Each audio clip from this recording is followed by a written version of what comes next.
Amazon Aurora Zero-ETL integration with Amazon Redshift enables near real-time analytics and machine learning on petabytes of transactional data.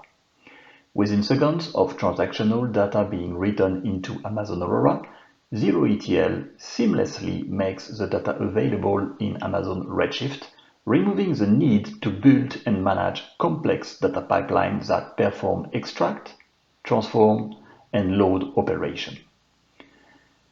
Aurora Zero-ETL integrations offer a seamless data integration as it consolidates multiple tables from various Aurora database clusters and replicates your data to one Amazon Redshift data warehouse to run unified analytics across multiple applications without infrastructure management. I'm Yann Alandi, and today I'll demonstrate Aurora Postgres Zero-ETL integration with Amazon Redshift. This video is focusing on the data ingestion. The Zero-ETL integration is already in place. The Postgres database, which we'll detail right after, is already duplicated in Redshift, knowing that for now the replication applies to the entire source Aurora database. Let me explain the demonstration scenario. After a tour of the environment, we will generate a significant load using RDS data generator against the Aurora database, something like 20,000 records per minute. We will then use dbeaver to query Aurora and check that the data ingestion is happening. From the Redshift side, we will use the Redshift query editor to follow that the replication is happening as expected. We will also look at the CloudWatch dashboard to monitor the replication metrics. Finally, we will query the Redshift data using QuickSight, a serverless business intelligence platform that allows users to create visualization and dashboard. To illustrate the Zero-ETL capability, we use a simplified relation schema with just two tables. The workload will add records into the transaction table. Then we will create a third table and generate some load against it to see how this impacts the replication in Redshift. Finally, we will delete the feedback table in Aurora and monitor the propagation of such an event. So let's start now with the demonstration and the video part. So we are now connected to the AWS console into the RDS interface. And as we said, the first thing we want to do is to go to the preview area in Ohio, because as we said, Zero-ETL for PostgreSQL is still in preview for now. It will be production soon, but for now it's still in preview, so you have to get connected to the preview environment in US East. So let's click on it and get the database environment ready. So we will check our instances, or instance, because for now we have a single one. And if we look at the instance itself, we have the cluster layer as well as the writer instance. We jump into the configuration, and what we can see here is that the engine version is 15.4 because this is the only supported version for now with the ETL in previews. If we drill down to the cluster parameter group, let's open it and look for some specific parameters like around replication. We have here several parameters which need to be either set to 1 or to 0. This is fully documented, obviously, in order to get the Zero-ETL replication up and running, right? So let's come back now to our cluster in this one. And here we have this Zero-ETL integration tab.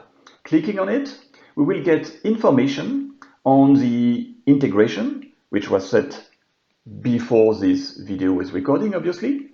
And looking at it in a detail, we can see that we have the definition of the source as well as the destination. So, the source is Aurora PostgreSQL and the destination is Redshift with some detail. What I want to do now is to check how many records we have into the transaction table. So let's click on dbeaver And we have this just simple query, select constar from transaction, let it run. And it tells us that we are at almost 1.4 million records. So we will note it in the corner to check that it will upgrade while we will start with the workload. So this is what we have in Aurora Postgres. We can check that this value match what we have into Redshift. So let's run this query, which is a replication. Here it is, yes. And we have the same number of records. Obviously, it's replicated. We will, as a next step, start the load to the transaction table. So tab transaction is here with some definition. And we will try to insert a massive amount of record, like 1000 records per thread, and we will run 20 threads in parallel. So it means that every minute we will insert 20,000 records into the transaction table. So let's start the data generation. We will let it run for a minute or two in order to really generate some activity. In the meantime, I will pause and I'll come back. Okay, so we have let the load run for the past 4 minutes, and we can see that the number of records really increased because we have 80,000 more records into the database. So let's check that it's really reflecting into the database. So first thing, we will rerun our query from db to check the number of records we have in the transaction table into Aurora. And indeed, we increase significantly the amount of records as expected. But let's check if this is reflected into Redshift. So we will run again the same query.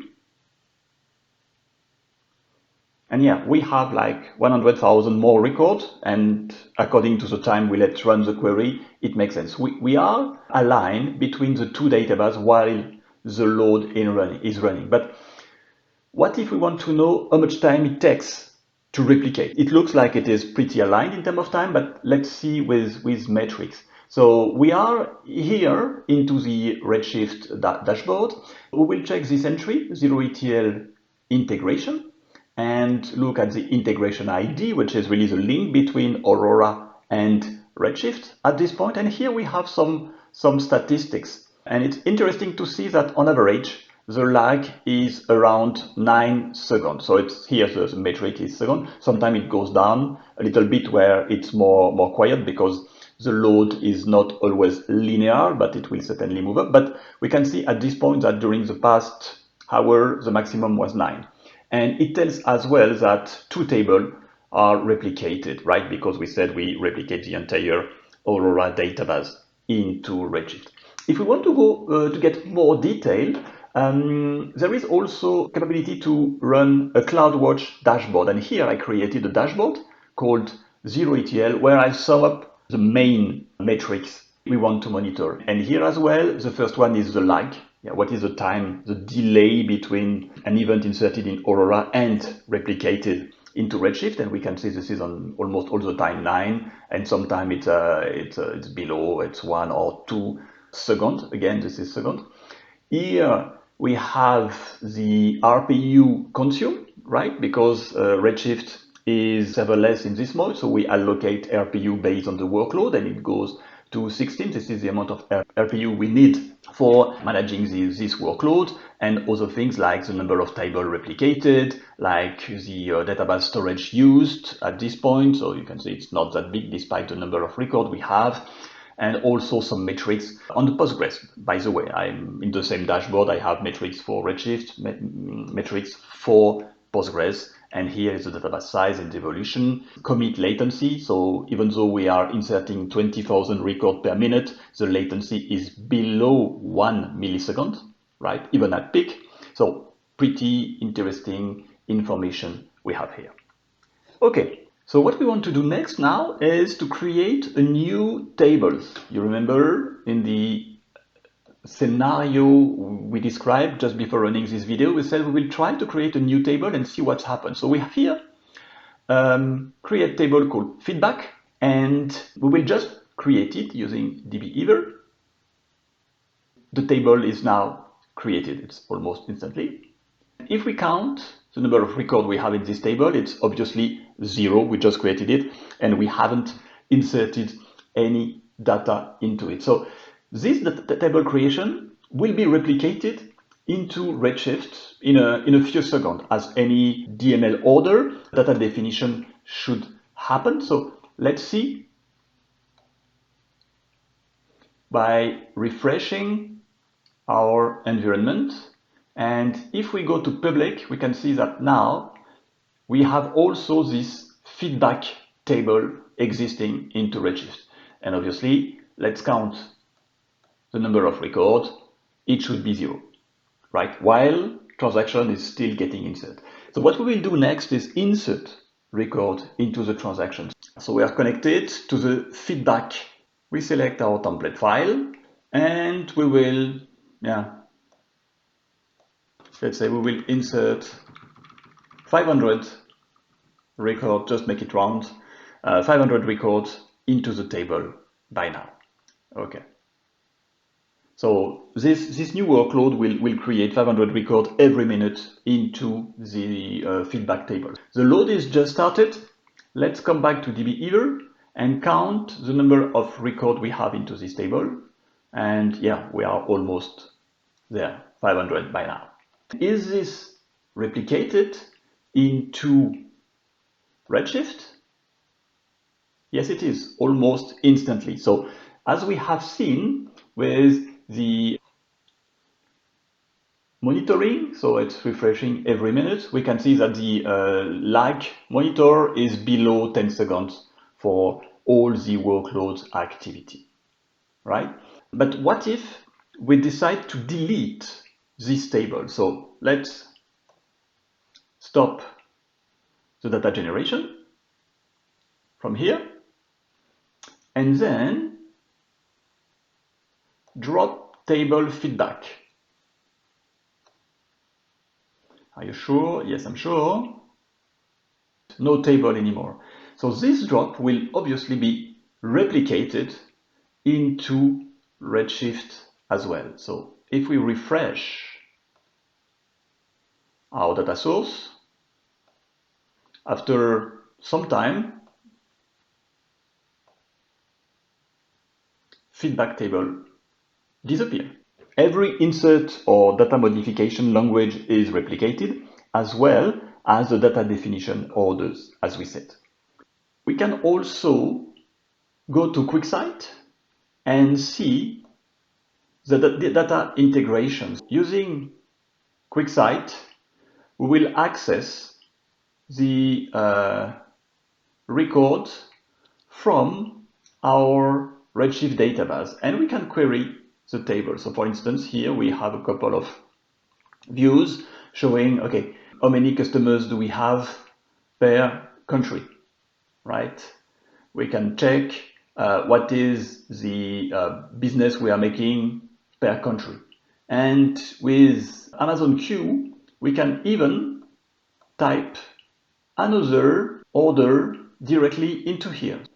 Can we try the product we sell the most? So I just type this human language phrase and it will convert into a visual with Q querying Redshift database. And we have our query. We can see that the smartphone is our top product, and laptops and screen, blah, blah, blah. And when we have it, we can directly add this new visual into our dashboard. As a takeaway, AWS helps to perform analytics on your transactional data without building complex data pipeline. Free up your team to focus on getting value out of your data. Accelerate your AWS cloud data strategy and drive better data-driven decisions and gain competitive advantage. Thank you for watching.